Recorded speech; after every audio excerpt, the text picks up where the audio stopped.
Oi, eu sou a pastora Lila e hoje eu quero te contar uma história da minha vida, uma parte dela. Hoje eu quero falar de um cara incrível, um cara cheio de amor pela vida, com muita vontade, desejo de viver. Acredito que eu já presenciei o que mais queria viver. Eu tinha uma vontade muito grande.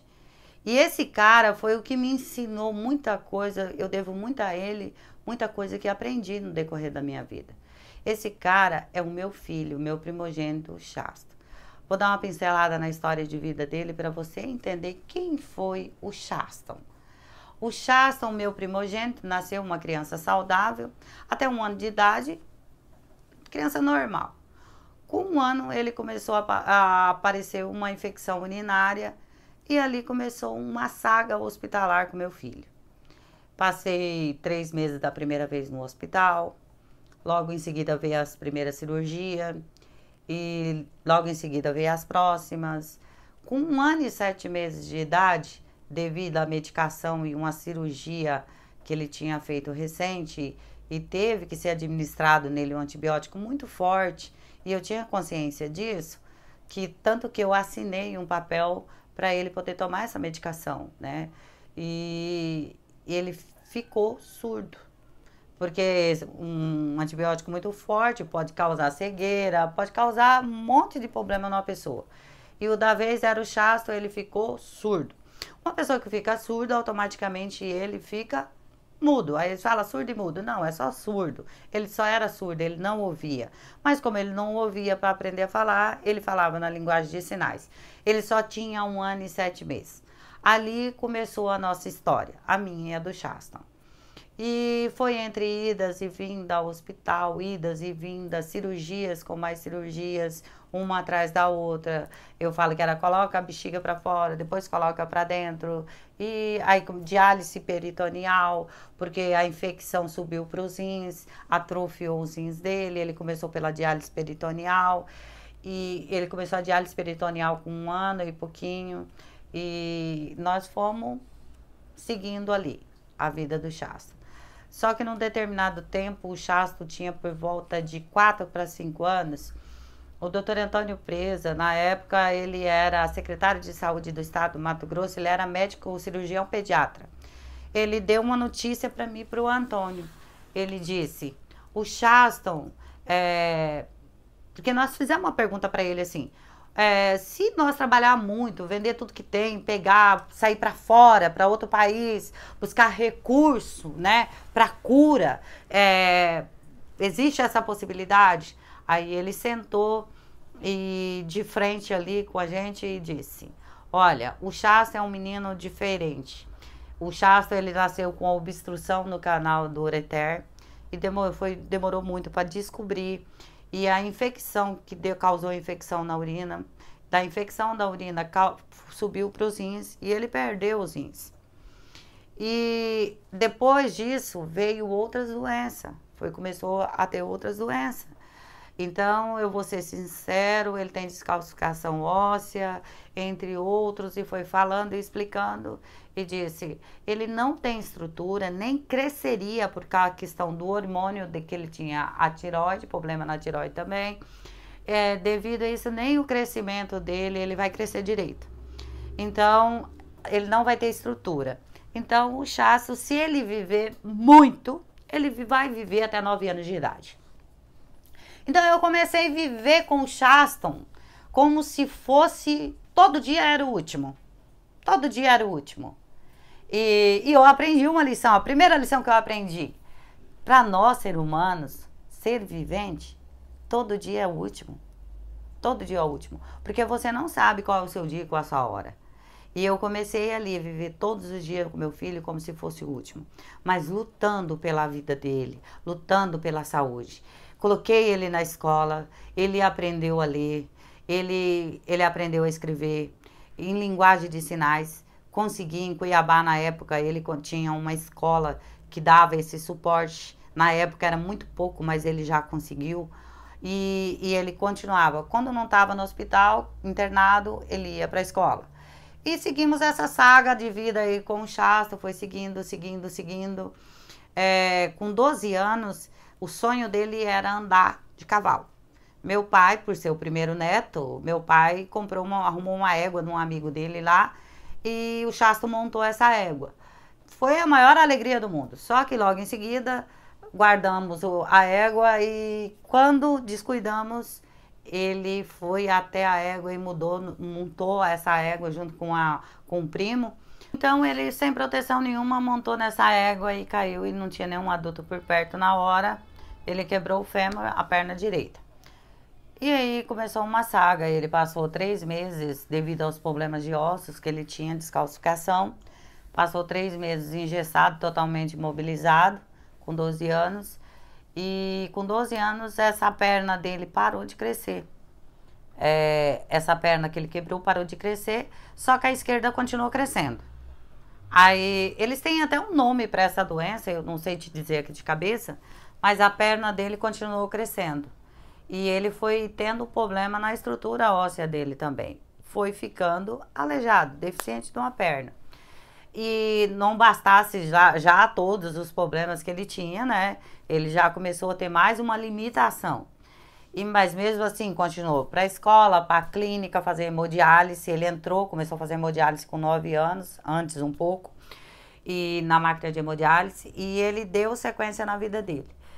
Aos 14 anos de idade, um belo dia, o Chasto teve uma parada cardiorrespiratória.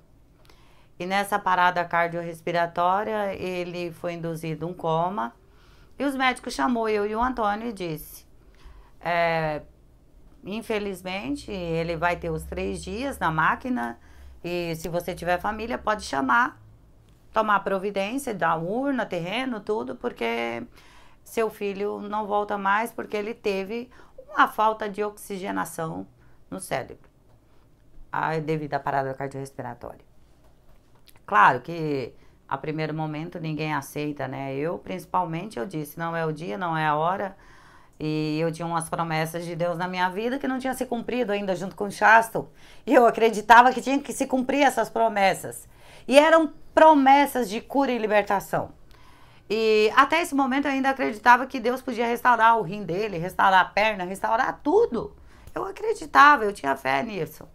Só que eu não sabia que um futuro eu ia pensar muito diferente do que eu pensava naquela época.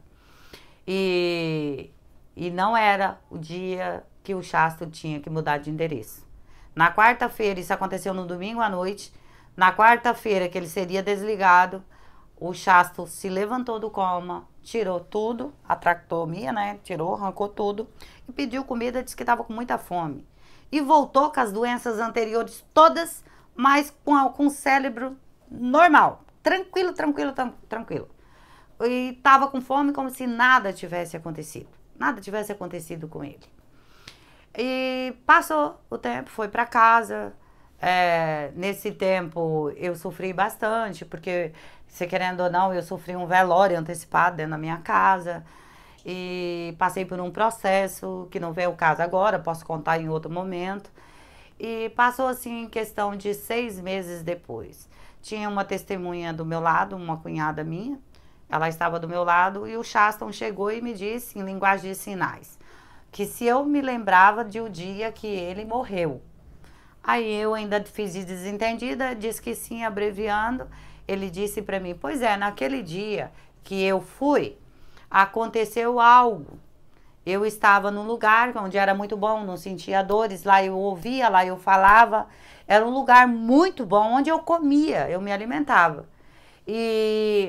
Só que quando eu estava lá, uma pessoa me levou e me mostrou você, mãe. E você estava deitado numa cama, chorando, e tinha um bebê do lado. E esse bebê chorava, precisava de ser amamentado, precisava de tomar banho, e você não se levantava. E essa pessoa falou para mim que eu tinha que voltar para cuidar, para falar com você. Naquele primeiro momento eu fiquei assim, como acreditar nisso, né? Não acreditei, não acreditei no que ele falou. Ainda brinquei com ele e disse, capaz, tu vai morrer velhinho. Aí ele olhou para mim e sorriu. Ele tinha um sorriso muito bonito. Ele sorriu e disse para mim, não, eu vou morrer muito jovem, eu vou. Aí eu olhei para ele e falei assim, não, vai eu e o papai primeiro, depois você vai, que é a lei da vida. Aí ele disse para mim, não, eu vou primeiro. Eu só voltei para te dizer que, para você ficar tranquila. A partir daquilo ali começou um processo na minha vida, um processo. O Chasto teve várias intervenções cirúrgicas, sofreu bastante. Eu posso te falar que eu vi meu filho sendo carneado vivo. E se você precisar, querer ver, querer provas, eu tenho as fotos com pernas com cirurgias abertas, sem cicatrizar, você vê os nervos da perna, o meu filho estourar fístula, e ele tinha convulsões quase todos os dias, desde os 9 anos. E assim, quando eu acredito que todos nós temos um tempo determinado por Deus. A Bíblia também é bem clara em relação a isso. Há tempo para nascer, há tempo para morrer. Então, há tempo para todas as coisas. E eu acreditava nisso. Só que o sentimento de mãe sempre acredita que não vai acontecer. E por mais que meu filho tivesse uma doença que em fase terminal e vivesse com muitas limitações, ele tinha uma alegria tão grande de viver que eu não acreditava que ele iria e eu ia ficar. E quando foi no ano de 2019, ele começou a ter, ele desenvolveu bipolaridade afetiva. Então ficou um pouco mais difícil de lidar com ele, porque ele desenvolveu um amor muito louco por mim e pelo pai dele, pelo Antônio. E aí ele tomava mais o nosso tempo, nós tínhamos que ter mais dedicação com ele. E era bastante desgastante, tanto para nós quanto para ele. E se você perguntasse para mim quem sofria mais, eu vou falar ele. Porque eu poderia sofrer como mãe, assim, emocionalmente, o emocional de mãe. Mas a dor física e a emocional junto, quem sentia era ele. Então, com 28 para 29 anos, ele começou a ser bipolar afetivo. E a gente começou a ter um cuidado maior. Então, um pouco, assim, no final de 2019, eu comecei a sentir que tinha algo no ar estranho acontecendo. A Lila, que coisa estranha é essa? Eu comecei a olhar para o meu filho e alguma coisa falava para mim assim, começa a se cuidar. Não cuidar só dele. Começa a cuidar de ti. E eu comecei a olhar o Shasta dessa forma. E comecei a ter um cuidado maior comigo. Bem maior comigo. Então, às vezes acontece, eu falo assim, que às vezes acontece uma coisa ruim, porque vai acontecer uma coisa boa. Você tem que, sempre de uma coisa ruim, você tem que tirar um lado bom da história. E quando foi no ano de 2020, no início do ano de 2020, o Chasto sofreu uma queda. Ele teve uma crise de convulsão dentro do banheiro e sofreu uma queda. E nessa queda, incrível que pareça, ele quebrou a perna que não tinha problema. Ele quebrou justo a que não tinha problema. E aí, não tinha como andar. Ele foi para a cadeira de roda.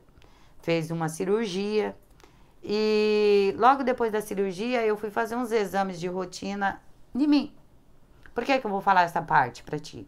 Para você entender que Deus, às vezes, prepara você de formas diferentes. Cada pessoa, ele cuida de uma forma diferente. É como o pai e a mãe. Cada filho é de um jeito. Eu digo que eu tenho 8 filhos biológicos. E desses filhos biológicos, cada um é de um jeito. Cada um é como se fossem os dedos da mão. Cada um de uma forma. Então, Deus começou a me preparar de uma forma muito especial. Nos exames de rotina, eu fiz e descobri que eu estava com nódulos no seio, 5 nódulos, e com células cancerígenas no útero. Naquele primeiro momento, eu entrei num desespero, porque estava sozinha, no médico. Primeiro impacto, eu prezo muito pela vida, eu já disse logo em seguida, eu quero viver muito, então vamos lá, tira tudo aqui, tira tudo, eu fico sem, o importante é eu ficar viva. O importante é eu estar viva, cuidar da minha família, cuidar dos meus filhos, cuidar do Shasta, que precisa muito de mim. Porque ele era totalmente dependente de mim e do pai dele. da família, que a família me ajudou muito, não posso esquecer isso. Principalmente os irmãos também ajudou eu muito, principalmente na fase final do Shaston. E quando eu descobri isso, eu entrei em desespero. E nesse desespero eu fui para casa. Quando eu sentei e comecei a raciocinar, a pensar, eu não comecei a pensar só no lado pessoal, comecei a pensar espiritualmente falando também. E lembrei que há um tempo determinado para todas as coisas. Independente se eu quisesse viver ou deixar de viver, se fosse o meu dia, ia ser ele, acabou. Então eu aceitei aquilo de boa. E assim, por incrível que pareça, eu tive que fazer uma viagem pela empresa. Eu precisava de ir nessa viagem, não tive como dar andamento no tratamento. E em 2020, em março de 2020, entrei num cruzeiro. Que eu desembarquei no dia 10 de março do cruzeiro de 2020, foi quando iniciou a pandemia. Tudo se fechou. Isolamento total, né? Todo mundo em casa. E começou o desespero, porque eu não poderia dar andamento no meu tratamento. Começou o desespero, eu não podia fazer os exames, não podia fazer nada, porque ele estava atendendo só emergência, muito Covid, muita morte. E eu tinha que ter um cuidado maior também com meu filho, com o Chasto, devido a ele já ser paciente em fase terminal. Eu tenho que ter um cuidado maior, porque se ele pegasse Covid, ele não aguentaria a pancada de um Covid. Então, todas essas preocupações entrou no meu coração no mês de março de 2020. Eu comecei ali uma trajetória que eu não sabia, mas era uma preparação para uma despedida da carne. Eu não sabia, mas Deus sabia. No mês de maio eu não tinha conseguido fazer meus exames ainda. O Shasta já tinha passado por outra cirurgia no meio da pandemia da perna, que tinha se abriu total e não cicatrizava. Ele teve que fazer novamente, que foi a última cirurgia que ele fez. Ele fez a cirurgia e eu tive na clínica de hemodiálise, que ele fazia hemodiálise 3 vezes por semana, 4 horas por dia. Ele viveu a vida toda através de máquina. Na máquina de hemodiálise dos 9 até os 29 anos. Foram 20 anos de máquina. E eu na clínica junto com ele, eu comecei a chorar numa conversa com o médico. Por questão de comportamento dele, por causa da bipolaridade, ele estava dando trabalho na clínica. E o médico não entendeu por que eu estava chorando. Aí eu disse, eu tô chorando porque eu vou morrer e eu vou deixar o Shaston. Aí ele falou, como assim? Eu falei, eu fui diagnosticada assim e contei a história. O médico olhou pra minha cara com assim, mas foi muito franco. Tinha umas 5 pessoas na sala, ele olhou pra mim e disse assim, mas você sabe quem vai morrer primeiro? É você ou é o Shaston? Fez uma pergunta pra mim. E qual é o seu maior medo? Aí, porque todo mundo vai morrer. Aí eu disse pra ele, o meu maior medo é que o meu filho sinta dor. Ele sentiu dor uma vida inteira. Eu queria que o final da vida dele ele não sentisse dor. E eu sei que um câncer também, como no meu caso, um câncer terminal, a pessoa sofre muito. Eu também não gostaria de sentir dor. Ele falou, mas você não me respondeu a pergunta, quem morre primeiro? Eu disse, Deus vai levar primeiro o Shaston. Aí eu, sem sentir, eu falei isso. Ali começou, fui para casa, esqueci essa consulta. Mês de maio de 2020, eu simplesmente esqueci. Junho eu consegui fazer os exames, julho eu tive todos os resultados. Incrível que pareça, eu digo que Deus, as coisas acontecem, a gente não sabe o porquê. Fiz 4 biópsias do útero, em junho não deu nada de 2020, já tinha um diagnóstico e o diagnóstico foi zerado, eu não tinha nada no meu útero. O diagnóstico dos 5 nódulos que eu tinha no seio, eles continuavam lá. Mas o diagnóstico era que eram nódulos benignos, não era maligno como no primeiro diagnóstico. E eu marquei uma cirurgia para fazer a retirada desses nódulos em setembro. Eu retirei os nódulos. Incrível, o Shaston, mesmo com suas limitações na cadeira de roda, me levava chá, comida na cama, cuidava de mim como eu cuidava dele.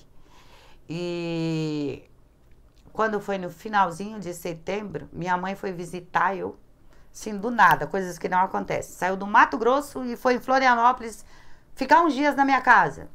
E coincidiu que foi os últimos dias finais do meu filho. Era uma despedida e a gente não sabia. E um belo dia, eu acordei por volta de 10 da manhã, descendo a escada bem angustiada. Estava na mesa, logo no pé da escada, meu esposo e minha mãe. Eu disse para os dois, tive um sonho. E nesse sonho o João subia, o João era meu filho. Nesse sonho o João subia a escada e me dizia, mãe, o Chasto morreu. E botava as duas mãos na cabeça. Eu desci e falei assim, o Chasto vai morrer. E aí a minha mãe disse, sim, todos nós vamos. E se ele morrer vai ser uma obra, né, que ele vai descansar. Eu disse, sim, mãe, mas não vai demorar, vai ser rápido. Eu falei assim, aí a mãe só glorificou a Deus, minha mãe. E meu esposo também. E ali começou uma preparação de questões de semanas. Eu posso te garantir que foi assim, 3 últimas semanas que antecedeu a morte do meu filho, né? A separação da carne, que foram os avisos, muitos avisos. E era o Espírito Santo cuidando de mim. Cuidando de mim. Porque eu precisava continuar sendo o esteio da minha casa. Porque querendo, por mais que o Antônio seja o provedor, o pai, o avô, o bisavô, ele precisa desse apoio da esposa, que está ali junto com ele, né, cuidando com sabedoria da sua casa.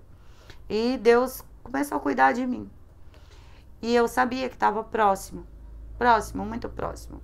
Um belo final de semana, numa sexta-feira, foi o último final de semana juntos. Passamos sexta, sábado, curtimos bastante, como nunca havia vivido um final de semana tão intenso, principalmente entre eu, o Antônio e o Chasto. Nós era 3 ali, nesses últimos 3 dias. E nesses últimos 3 dias comemos, bebemos, se divertimos, dançamos, brincamos. Quando chegou no sábado para o domingo, no domingo ele acordou. Eu acordei tarde no domingo, não tinha nenhum filho em casa, só ele, eu e o Antônio. Eu acordei um pouco tarde, ele olhou para mim e disse que tinha feito o meu café. Até hoje eu sinto o cheiro de café e ele cuidava desse detalhe da minha vida. É um detalhe muito bonito da minha história com ele.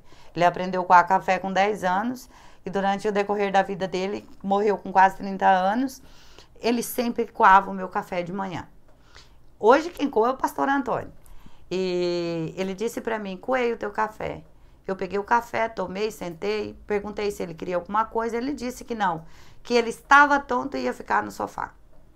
E devido a ele ter convulsões, né? E ele ter esbanjado aquele dia bastante com comida, beber. Ele não tinha, ele não urinava, né? Há mais de 20 anos não fazia xixi. Então estava tudo parado no corpo ali. Ele extravagou aquele final de semana. E ele olhou para mim e disse, não, vou ficar no sofá. Passou no final da tarde do domingo, eu perguntei se ele queria uma refeição, que eu tinha comprado comida, e ele olhou para mim e disse que não. Quando eu comecei a comer, eu sempre digo que eu sou uma mãe muito assim. Você quer comer, você come o que tem. Você não vai escolher o que tem. Você imagina uma família que tem tanto filho igual a minha, os filhos escolheu o que vai comer. Não existe isso aqui em casa. Faz o arroz, o feijão, todo mundo come da mesma comida. E se querer comer de outra, eu falo assim, não senhor, vai comer dessa porque todo mundo tá comendo, você não é melhor do que ninguém. Sempre tem todos iguais, independente se um tinha problema, outro não tinha. Todos pra mim eram iguais. E esse dia, por incrível que pareça, eu tava comendo, ele olhou pra mim e disse, eu quero comer. Eu falei, tá, vou te servir. Ele disse, não, eu não quero essa comida. Ele olhou para mim e disse, quero que tu faz uma refeição, repolho, uma salada de repolho, um bife e um arroz. Finalizando. Sem questionar, eu fiz a refeição. Botei na mesa, ele disse que não sentaria na mesa porque estava com medo de cair. Eu coloquei no colo, ele comeu ali a refeição. Essa foi a última refeição do meu filho. Eu olhei para ele e disse, vamos dormir, amanhã você tem hemodiálise, 5 da manhã. Vamos descansar? Ele olhou para mim e disse, não vou fazer mais hemodiálise. Aí eu, como sempre, a convivência com o bipolar, a gente finge de mais doida. Vou fingir de doidinha aqui com ele, né? Mãe, olhei pra ele e falei, tá, eu sei que você não precisa de fazer hemodiálise, mas o porquê que você não precisa? Pode me falar? Ele disse, meus rins estão bons. Aí eu tô indo no banheiro. Aí eu disse, que legal, que bacana. Entrando na cabeça. Disse, mas você não precisa fazer hemodiálise por causa dos rins. Comecei a convencer ele de outra forma. Aí ele disse, por quê? Eu disse, por causa da sua pressão, né? Vai aumentar, você pode desmaiar e entre outras coisas. Ele olhou, ele se convenceu, foi convincente. Ele disse, então tá bom, vou. Chamei ele para o quarto, ele não foi, ficou até as 3 da manhã na sala, vendo TV, eu cuidando de tempo em tempo. Foi uma noite muito angustiante, porque tinha alguma coisa incomodando. E eu de 15 em 15 minutos descia, olhava ele, até da horário da hemodiálise.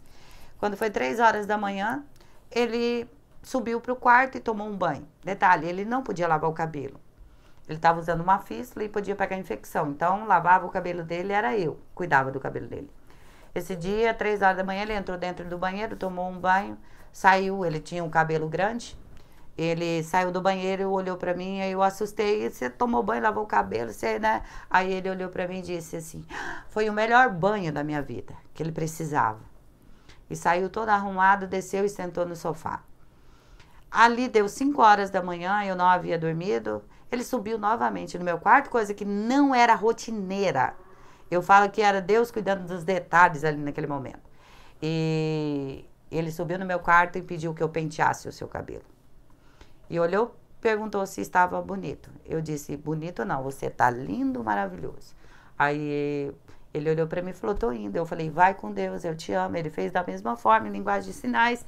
E ali meu filho foi para a hemodiálise, foi a última vez que eu vi meu filho andando, se comunicando comigo. Recebi a triste notícia logo meio-dia que ele saindo da hemodiálise. Quando é o dia e a hora, lembra que eu te falei que há tempo para todas as coisas? Tem um tempo determinado para nascer, tem um tempo determinado para morrer. E Deus sabe do momento e da hora.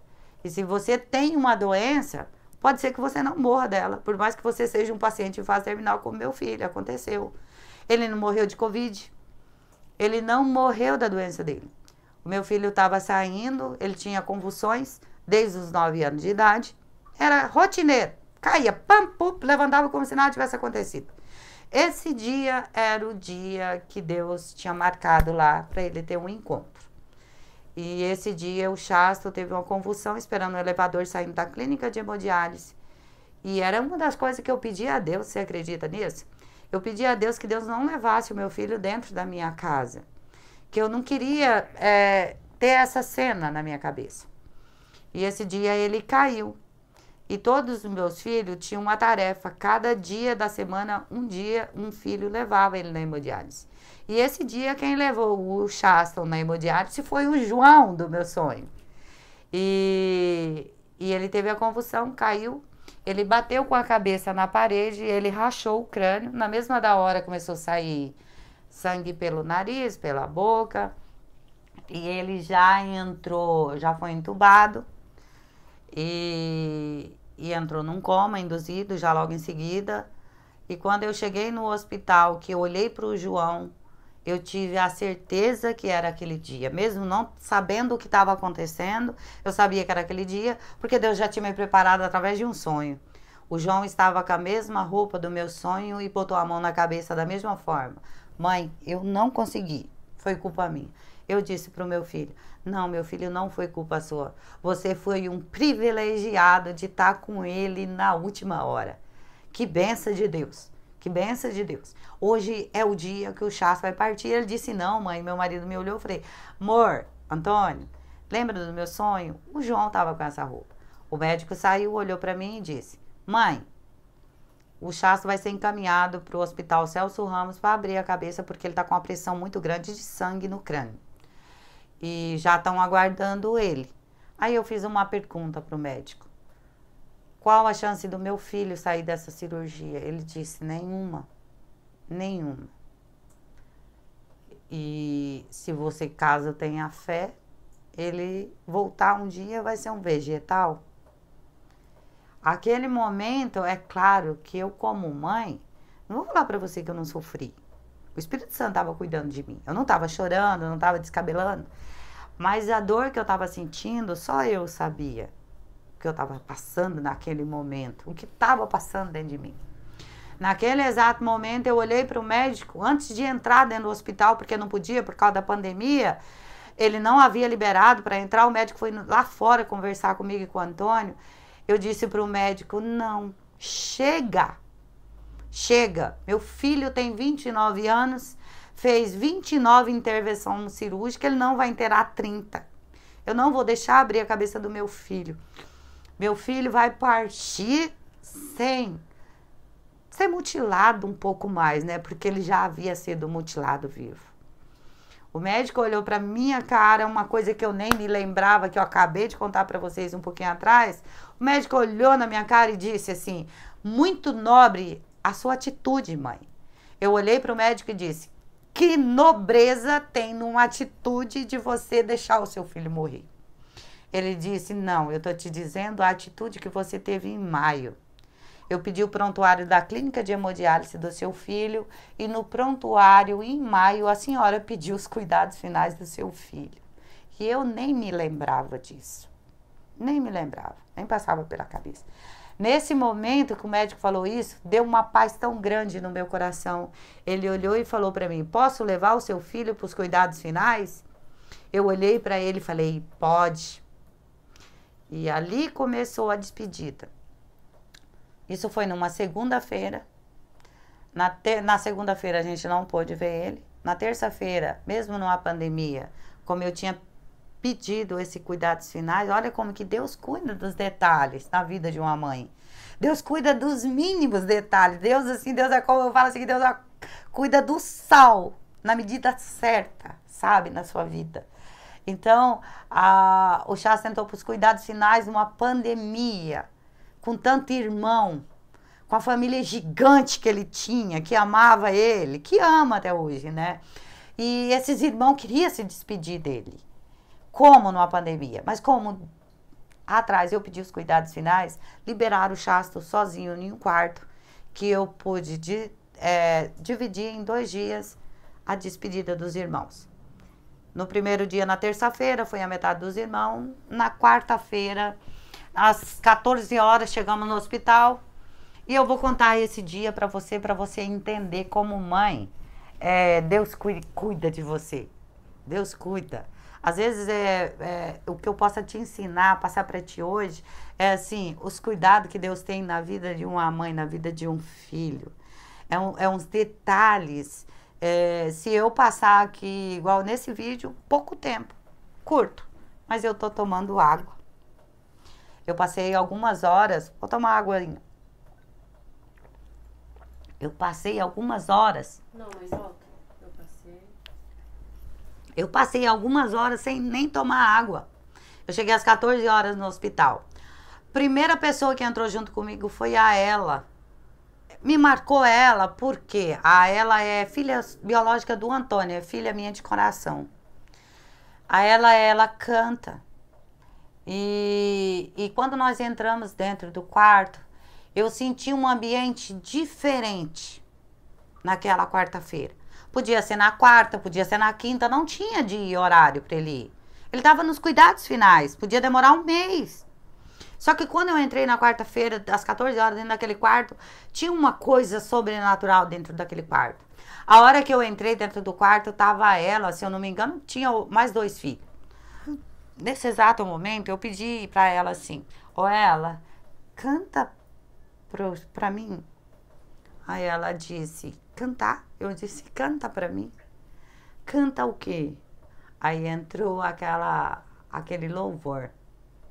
Se Deus é Deus, se Ele curar, Ele é Deus. Se Ele deixar, Ele é Deus. Se Ele levar, Ele é Deus.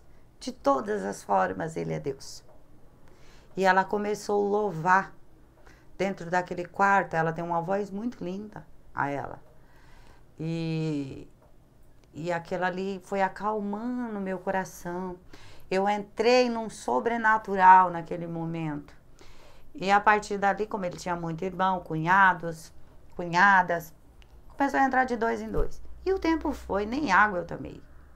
O tempo foi e ali eu fui relembrando a nossa história, a nossa trajetória de vida durante quase 30 anos.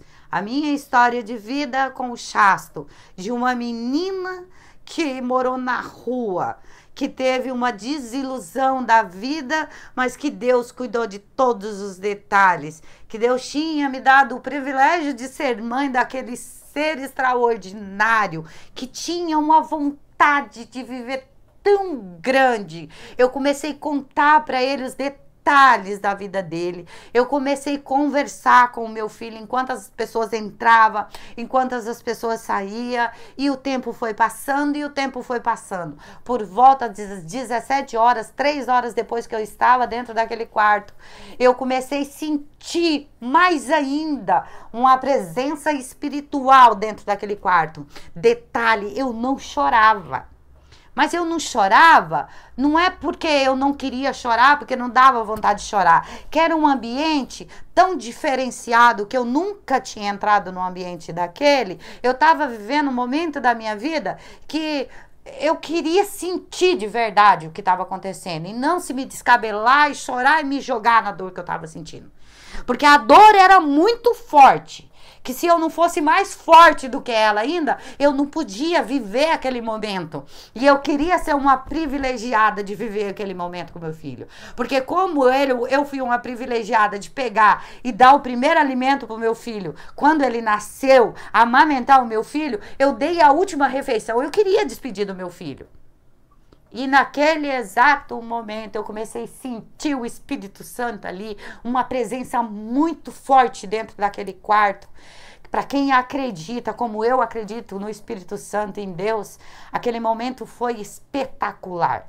Foi espetacular. O Chaston viveu uma vida gloriosa, mesmo com todas as dificuldades. Eu entendi que o meu filho não precisava de milagre. Eu entendi naquele momento que o meu filho era um milagre. Que o meu filho, ele foi um milagre na minha família. Que ele levantou pessoas caídas, pessoas que não tinham ânimos, pessoas que tinham depressão, que não tinham vontade de viver nenhuma.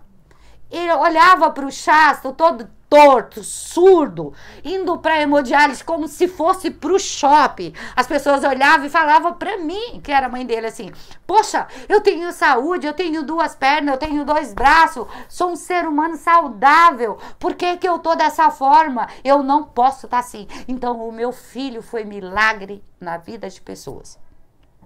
Naquele exato momento eu pedi a presença da médica. A médica entrou dentro daquele quarto e eu perguntei à médica quanto tempo, né, que ia durar. Aí a médica olhou para mim e falou assim: mãezinha, eu queria te retornar com outra pergunta. Tá preparada? Eu tô preparada. Glória a Deus, tô preparada. Aí ela não entendia, a médica não entendia, tanto que eu nunca vi médico chorar. Esse eu vi chorar. E eu vivi muito dentro de hospital. Essa médica chorou. Eu olhei pra ela e falei: tô preparada, preparadíssima. E era as últimas 2 visitas. Era o Elvis Júnior e a Fernanda, sua esposa, dentro daquele quarto, junto comigo. O irmão que o Chasto mais amava. Não era irmão biológico dele, mas era o irmão que Deus deu pro Chasto de verdade. O irmão que aprendeu linguagem de Libras, porque era o melhor amigo dele.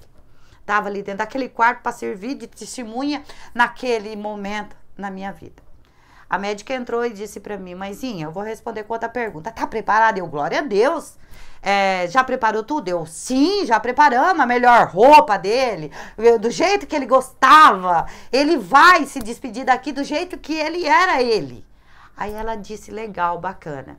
Mãe, então eu vou te dizer, é questão de horas, porque os órgãos já veio à falência. Aí tá vindo, já tá nas horas finais. Aí eu olhei pra médica sem chorar, gente. Ali fui muito forte, sabe? Porque eu queria viver aquele momento. E detalhe, eu tava operada recente, que eu tinha operado final de setembro, que ele cuidou de mim na cama ainda. E era dia 7 de outubro. Então tinha pouco tempo a minha cirurgia. Então eu tava toda enfaixada, toda, né, de cinta ali. Aí a médica olhou para mim e falou assim, é questão de horas, mãezinha. Eu disse para ela, não, é questão de minutos. Ela disse, pode saber por quê, mãe? Eu disse para ela, porque já tem o Espírito Santo de Deus esperando meu filho aqui. O meu filho já está sendo conduzido dessa vida. Aqui só vai ficar o corpo dele agora. A médica chorou naquele momento. Eu estou me emocionando agora, como eu não me emocionei lá. Eu estou me emocionando de saber assim, oh Deus, tu foi bom demais na minha vida. Espírito Santo, tu foi o consolador, tu foi a mãe que eu precisava naquele momento. Naquele exato momento eu olhei para o Júnior e falei, meu filho, você quer falar alguma coisa ainda? Aí ele olhou para mim e falou... não, mãe, já foi tudo. Ele estava segurando a mão do Shasta. Aí eu peguei na mão do Shasta e eu comecei a cobrir o Shasta. Colocar um lençol sobre o Shasta, rodeei a cama e eu vou te falar as palavras finais que eu falei. Porque quando o Shasta teve lá com 14 anos em coma, eu tive uma depressão. E ele voltou e falou para mim que ia jovem ainda. E aquele dia eu me lembrei disso. Aquele momento eu me lembrei. Eu falei, lembra? Quando você tinha 14 anos, você voltou e disse que ia antes de mim? Então, primeiro eu quero te dizer que eu quero ser um ser humano tão incrível como você foi nessa terra, tão bom, para mim um dia poder te encontrar no lugar onde você vai estar. Porque eu acredito que você vai estar no lugar onde vai estar os bons. E outra coisa, não tenha medo. Porque quem está aqui para estar junto contigo, o Espírito Santo de Deus, você vai, meu filho, vai tranquilo, porque a sua mãe não vai ter depressão. A tua mãe não vai ficar dentro de um quarto deitada. A tua mãe gosta muito de quarto, ama uma cama, ama ver TV no quarto. Eu posso estar no quarto para ver TV, mas nunca mais para depressão, meu filho. Porque eu tenho certeza que tu cumpriu a missão tua aqui na terra comigo. E obrigado, hoje eu sou grata a Deus pelos esses quase 30 anos que você viveu comigo. Muito obrigada, meu filho, muito obrigada, obrigada mesmo. Nesse momento, a cama muito alta, eu subi na cama, na grade, e beijei o meu filho na testa e disse, vai com Deus, meu querido. A mamãe vai sentir muita saudade. A saudade, ela deixa o coração pequenininho, sabe? Muito pequenininho. Tem só 3 anos e pouco. Acho que hoje eu tô me emocionando mais do que naquele dia. Eu disse para ele, vai. E naquele exato momento as máquinas se dispararam. Tava lá minha nora, meu filho. E eles viram. E do nada essa máquina parou e meu filho deu o último suspiro. Naquele momento eu sabia que ali tinha ficado só o corpo do meu filho, só a matéria. Que o espírito dele, a alma dele já estava em descanso com Deus. E saí de dentro do quarto, naquele momento foi o único momento que o meu coração de verdade, desculpa,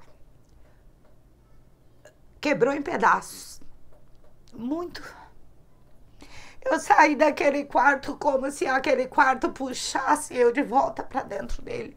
Foi um momento assim que, se eu falar para ti, o momento mais difícil de uma vida é uma mãe perder um filho. Porque a lei da natureza é um filho enterrar os pais. Os filhos enterrar os pais. E nunca uma mãe enterrar o seu próprio filho. E por mais que meu filho fosse doente, fosse paciente terminal, eu não estava preparada. Ninguém nunca está preparado. Esse que falar para mim que está preparado porque a pessoa é doente, eu não sei lá. Não está preparado. Eu te digo como mãe, não está preparado. Aquele foi o único momento que eu me joguei, gritando, desci 3 andares, pedi por favor para a médica. Saindo de lá de dentro, encontrei a médica, falei para ela, por favor, deixa eu descer as escadas para você falar para mim. Porque ao mesmo tempo que eu já sabia que meu filho tinha partido, nesse mesmo tempo, eu não queria que a médica falasse naquele momento. Eu queria aquele momento meu. Eu desci por causa da pandemia, não podia usar o elevador, 4 andares do Hospital Universitário de Florianópolis. Quando eu cheguei no estacionamento, a médica me ligou E a partir dali a gente fez os últimos cuidados para a despedida do meu filho. Consegui. O pastor não teve condições, o pastor Antônio, não teve condições de fazer o funeral. Mesmo numa pandemia, nós conseguimos se reunir na academia do nosso filho. Fizemos a despedida porque ele tinha muitos amigos. Muitos amigos. Ele fez muitos amigos durante essa vida. E a família era gigante. E esses amigos queriam dar tchau. Ali eu sabia que só estava a matéria. Mas por uma questão de respeito pela família e pelos amigos, eu concordei em fazer um velório. Porque nem com velório eu concordo. Eu acho um momento muito difícil para os pais. É meio assim que, para mim, eu não sei para as outras pessoas, cada pessoa é de uma forma, né? Mas para mim é uma tortura. Mas mesmo assim, eu consegui reunir os amigos das 6 da manhã até 9h30 da manhã. Eu consegui despedir, agradecer os amigos, consegui fazer o funeral do meu filho sem precisar que outro pastor fizesse. Eu tive essa graça de fechar o caixão do meu filho e dizer até a próxima, até a próxima. E essa é a história. Essa é a história de uma grande pessoa que eu tive o privilégio de ser chamada de mãe. Vivi quase 30 anos com um filho que foi desenganado da medicina aos 9 anos de idade e viveu quase 30 anos comigo. 3 anos já se passaram, em outubro agora de 2024, faz 4 anos que meu filho partiu. Para mim é como se fosse ontem ainda. Sinto muita saudade do meu filho, mas hoje eu queria deixar um ensino para as mães que tem ou passa pelas mesmas condições que eu passei. E estou passando até hoje, porque a separação da carne não é fácil dia nenhum. Mas quando você aceita, coloca dentro do seu coração que você cumpriu a sua missão como mãe aqui na Terra, que você conseguiu ir até o final, porque eu posso te dizer, eu lutei até o final junto com o Shasta essa batalha. E nós vencemos junto. De uma forma ou de outra, nós vencemos. Não importa se ele mudou o endereço, porque independente de qualquer situação, todo ser humano, o final dele vai ser descansar para esperar o dia da vinda de Jesus. Então, eu não posso ser egoísta ao ponto de querer que o meu filho sofresse mais do que ele já tinha sofrido nessa vida. Porque o ser humano, a mãe é egoísta, né? Se perguntasse para mim hoje assim, se ele ficasse vegetando, você cuidaria dele? Meu Deus! Cuidaria, daria comida na boca, trocava, faria tudo. Mãe, isso é mãe. Mas posso te falar, é egoísmo. Nós mães somos egoístas. Então, assim, eu posso te dizer como mãe, eu só tenho que ser grata a Deus por ter sido mãe. Quase 30 anos de um ser que fez eu aprender a ser a mãe que eu sou hoje. Que Deus abençoe a vocês. Eu espero que essa minha história possa ajudar você, mãe. E pelo Instagram, quem tem o meu contato também. Se você estiver passando por uma dificuldade assim e precisar de ajuda, eu sei que Deus vai te abençoar, o Espírito Santo vai cuidar de ti. Mas se você estiver precisando de ajuda, pode contar comigo, que eu passei por essa trajetória. E quem sabe eu possa te ajudar a passar por isso também e sair com o coração tranquilo dessa história, que vai continuar na eternidade, se Deus quiser. Muitas vezes você está esperando um milagre, mas você já vive o milagre. Deus te abençoe.